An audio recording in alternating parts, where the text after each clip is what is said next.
भगवद गीता का अध्याय 17 श्लोक 11 से 20 तक।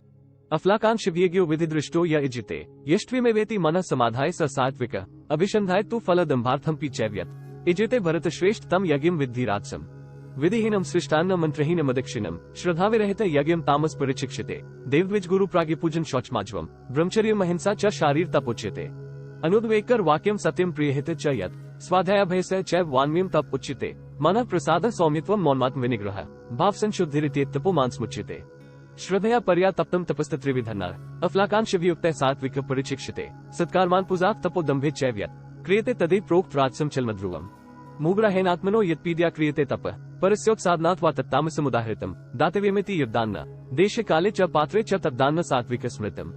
Bhagavad Gita, chapter 17, verses from 11 to 20. The sacrifice which is offered, as ordained by scriptural injunctions, by men who expect no return and who believe that such sacrifices must be performed, is sattvika in character. That sacrifice, however, which is offered for the sake of mere show or even with an eye to its fruit, know it to be rajashika, Arjuna. A sacrifice, which is not in conformity with scriptural injunctions, in which no food is offered, and no sacrificial fees are paid, which is without sacred chant of hymns and devoid of faith, is said to be tamashika.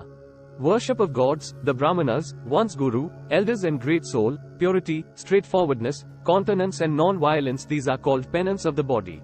Words which cause no annoyance to others and are truthful, agreeable and beneficial, as well as the study of the Vedas and other astras and the practice of the chanting of divine name, this is known as penance of speech. Cheerfulness of mind, placidity, habit of contemplation on God, control of the mind and perfect purity of inner feelings, all this is called austerity of the mind. This threefold penance performed with supreme faith by yogis expecting no return is called sattvika.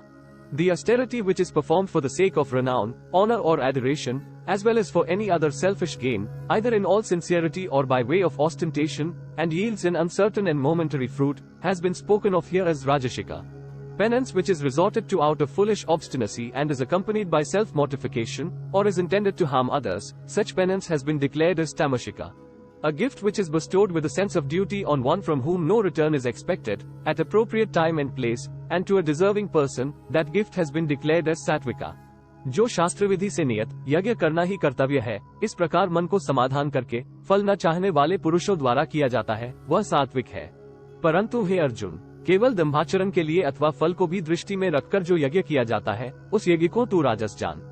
शास्त्र विधि से हीन, अन्नदान से रहित, बिना मंत्रों के, बिना दक्षिणा और बिना श्रद्धा के किए जाने वाले यज्ञ को तामस यज्ञ कहते हैं। देवता, ब्राह्मण, गुरु और ज्ञानी जनों का पूजन, पवित्रता, सरलता, ब्रह्मचर्य और अहिंसा ये शरीर संबंधी तप कहा जाता है।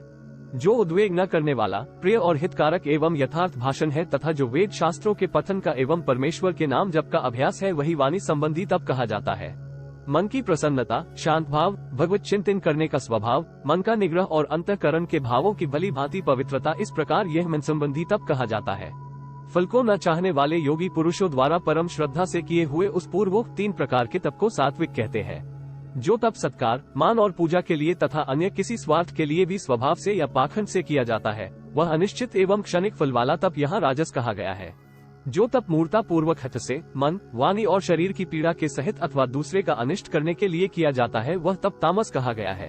दान देना ही कर्तव्य है, ऐसे भाव से जो दान देश तथा काल और पात्र के प्राप्त होने पर उपकार न करने वाले के प्रति दिया जाता है, वह दान सात्विक कहा गया है।